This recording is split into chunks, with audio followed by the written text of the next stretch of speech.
Sahabat Yakobian, percayakah kalian bahwa kita diciptakan seturut citra Allah yang teramat baik? Namun dengan keadaan yang istimewa ini, kita juga harus memahami bahwa kita adalah orang yang dapat berdosa juga.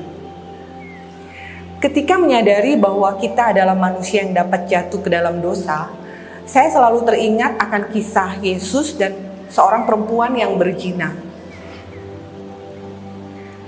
Dalam kisah itu diceritakan bahwa orang-orang Farisi dan imam-imam kepala hendak melemparkan batu kepada seorang perempuan yang disebut telah berdosa besar dalam hidupnya dan layak untuk dihentikan secara sepihak oleh mereka.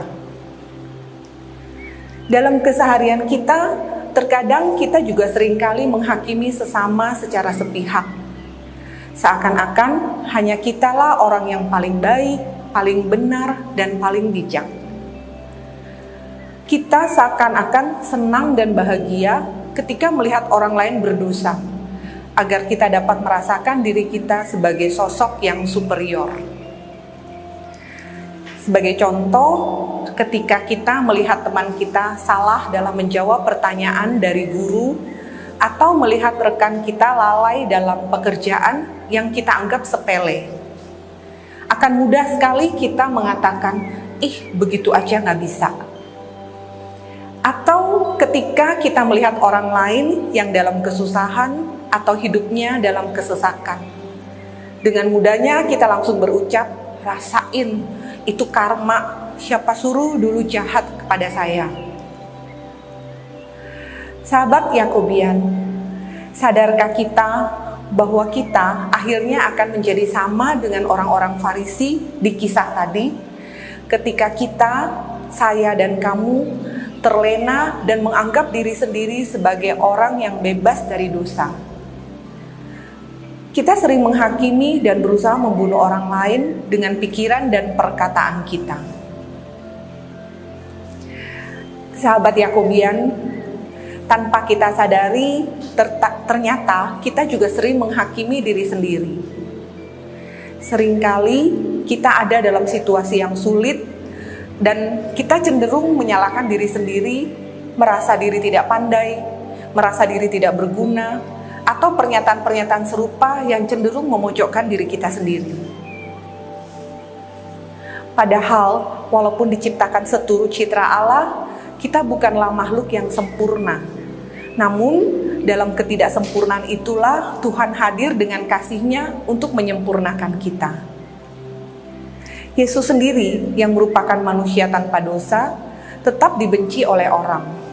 Jadi tidak mungkin kita dapat menyenangkan semua orang.